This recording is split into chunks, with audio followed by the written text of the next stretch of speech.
Bom dia, boa tarde, boa noite, meus alunos do sétimo ano. Bem-vindos ao segundo bimestre. Finalmente ele começou, acabou o primeiro bimestre, que, né, infindável, foi lá no começo do ano, aí férias adiantadas e tudo aquela coisa, né? E aí volta para o primeiro bimestre de novo e tal, né? Então, muita coisa aí, né? Foi longo, mas estamos aqui no segundo bimestre. E a aula do Centro de Mídias dessa semana falou no sétimo ano sobre máquinas térmicas, né? Então eu vou falar um pouquinho aqui sobre esse assunto, né? E pra gente ver se consegue gravar um pouquinho melhor. Bom, no começo a gente falou de máquinas simples, né? Que são aquelas que não precisa de motor, não precisa de combustível, como os alicates, faca, tesoura, alavanca, roldana, engrenagem, né? Esse tipo de coisas aí, que a gente ainda faz bastante, alguma força, né? Mas que já facilita nossas vidas. E depois falou sobre calor, né? Por que falou sobre calor depois de máquina simples? Porque é o calor que vai fazer, né, movimentar as máquinas térmicas, as máquinas complexas, né, as que não são simples, as que precisam de um motor. E os motores geralmente funcionam na base do que a gente chama de equilíbrio termodinâmico. Né? Então eu tenho diferença de temperatura de uma parte da minha máquina para outra parte, essas temperaturas vão querer entrar em equilíbrio e aí vai gerar um movimento que vai fazer a minha máquina funcionar. Né? Então, por isso que a gente falou de calor. Só que no trabalho de uma máquina térmica, né, estão envolvidos aí muitos acontecimentos que a gente chama de energia. Né? Então, a gente está falando de matéria e energia. Né? Matéria é aquilo que tem massa e volume, ou seja, ocupa um espaço. Né? A energia não tem nem massa nem volume. O que é energia então, meu Deus do céu, né? A energia, ela é um fenômeno, né, que pode ser medido, a gente não consegue pegar a energia, ela não tem massa, ela não tem volume, mas ela interage com a matéria, né? Ela interage com a matéria e ela passa. Ela pode ou ficar armazenada em algum lugar, ou ela pode passar de um material para outro, né? E aí a gente cria uma lei universal muito importante, que é: no universo nada se cria, nada se perde, tudo se transforma ou é transportado, né? E com a energia é um grande exemplo disso, porque a energia ela não aparece do nada, ela não some do nada. A energia ela é transportada de um lugar para o outro, ou ela se modifica de um tipo de energia em outro, que é o que vai acontecer dentro das máquinas térmicas, transformações de energias. Então, para isso, a gente precisa pensar, né? Então a energia ou ela passa pelos materiais interagindo com ele, quando isso acontece, ela pode modificar os materiais, por exemplo, energia térmica, ela pode transformar água sólida, gelo, em água líquida, né? O calor, então, é fazer o gelo derreter, por exemplo. Ou ela pode transformar madeira em carvão, que é uma combustão, e aí é uma reação química, né? A primeira era física, essa é química. Então a energia térmica está transformando esse material, né? Ou a energia pode simplesmente interagir com o material e pode modificá-lo de outra forma, tipo um movimento. Não faço uma força num móvel e ele se move, né? Foi energia que eu usei aí que fez o móvel se mover. Então tem alguns tipos de energia que é bom a gente saber, né? A gente fala muito, por exemplo, o carro, né? O carro é uma máquina térmica, então vamos falar do carro. O carro deu problema, eu vou levar ele no mecânico.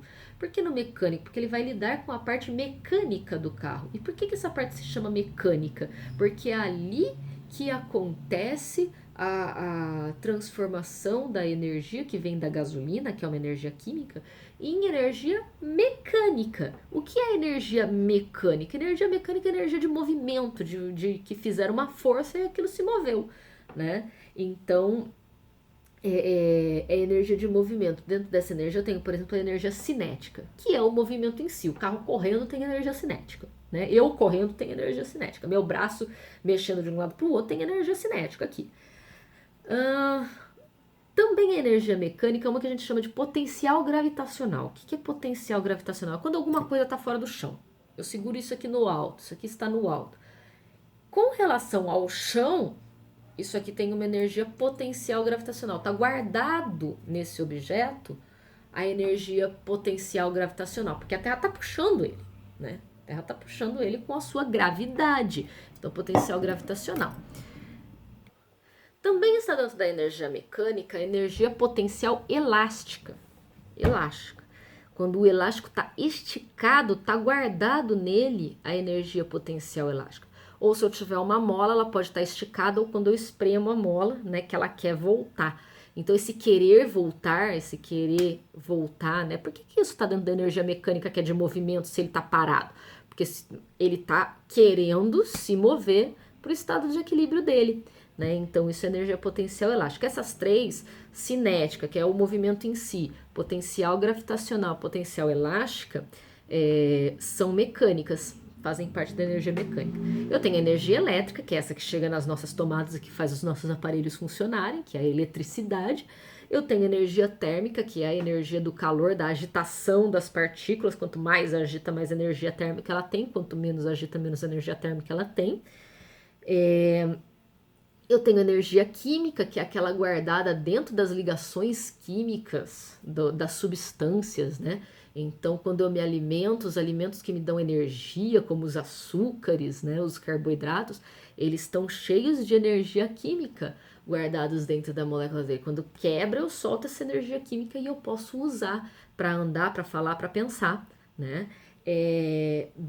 Qualquer combustível, ele é combustível por quê? Porque ele tem bastante energia química dentro dele. Então, a gasolina, o álcool, outros que tem aqui, a madeira, a parafina, que faz o corpo da vela, né? Por quê? Porque quando eles queimam, eles geram a energia térmica, que é calor, que vai fazer uma máquina funcionar, né?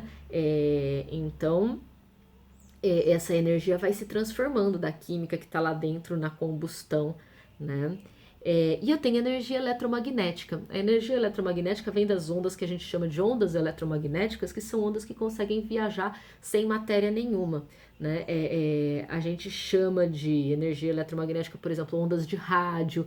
A que vem no seu celular, porque ela vai lá no satélite fora da Terra e volta para mandar informação de um celular para outro, do controle remoto para televisão. Aquela onda também é uma onda eletromagnética. Raio-X. A luz visível é uma onda eletromagnética, tanto é que ela pode viajar do Sol até a Terra, né, que não tem matéria nesse meio caminho. A energia eletromagnética ela é muito importante porque ela é a fonte primária de energia da Terra. Então, a energia do Sol vem para a Terra e é esse aquecimento do Sol, como a gente viu lá nas transmissões de calor por irradiação e tudo mais, é a energia do Sol que faz fazer as correntes de ar, a evaporação da água, que aí vira o ciclo da água, que faz as plantas fazerem fotossíntese, que dão um alimento para a gente, para os outros animais e para os animais que a gente também se alimenta e tudo mais, criando um grande ciclo aí. Então não existiria vida na Terra sem a energia eletromagnética que vem do Sol. Então, como é que funcionam essas máquinas térmicas aí, né?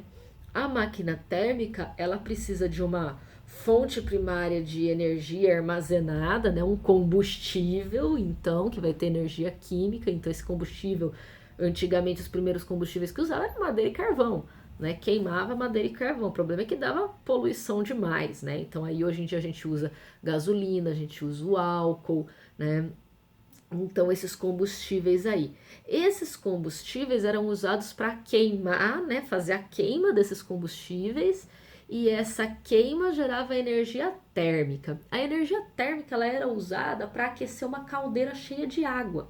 O que a água tem a ver com isso, né? A água tem a ver com isso que aí ela evapora e o vapor querendo sair dessa caldeira faz força. E essa força gira os pistões ou gira as engrenagens lá da máquina e faz ela mexer sozinha, né? Então a gente tem aqui o grande exemplo, né, é a locomotiva. Então, olha, ela tem a caldeira, esse azulzinho é a água, né? Então ela vai ser aquecida para não aquecer demais e acabar explodindo. Tem a chaminé, que é que nem a válvula de escape da nossa panela de pressão, né? Começa a sair o excesso de vapor por ali. mas ela vai girar os pistões aqui que vão girar as rodas da locomotiva e puxar o trem inteiro, né? Então, assim que funcionavam as primeiras máquinas, e é essa a ideia de máquina térmica, né? Então, a diferença de temperatura aí, né? A gente pensa, a geladeira, mas a geladeira faz frio. Mas é bem parecido porque eu tenho uma máquina que vai fazer diferença de temperatura, que está querendo entrar em equilíbrio, e essa diferença de temperatura vai mover gases por tubulações lá dentro, lá atrás da geladeira, que vão chegar esses gases que foram comprimidos, eles vão chegar gelados lá em cima no freezer, e aí vai descer por toda a geladeira esse frio. Também é uma máquina térmica. Então, as máquinas térmicas, elas transformam a energia de um combustível em calor, né? No caso ali, né, a gente usa energia elétrica, que veio lá das hidrelétricas, que aqui, né, no Brasil usa mais de água, tudo.